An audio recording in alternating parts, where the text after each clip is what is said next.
pragtfuldt at have sådan en times tid på cykel på vej til arbejde om morgenen her. Især i dag, hvor vejret er så skønt. Jeg håber bare, at jeg ikke monterer igen. Men herligt at have sådan lidt alenetid.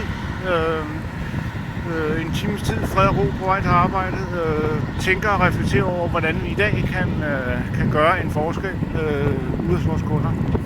Og lige netop i dag, det skal vi arbejde med vores nytårs- og julebrev. Og det er jo et brev, hvor vi skriver, hvilke tendenser vi ser, der sker i erhvervslivet i øjeblikket. Og det tænker jeg bliver en udfordring faktisk at få kogt ned, fordi der sker virkelig meget i øjeblikket. Men det må vi se, om vi kan gøre. Det plejer jo at lykkes for os, men jeg vender tilbage senere på ugen med resultatet af vores arbejde i dag. Ha' en god dag. Hold lidt øje med os. Hej.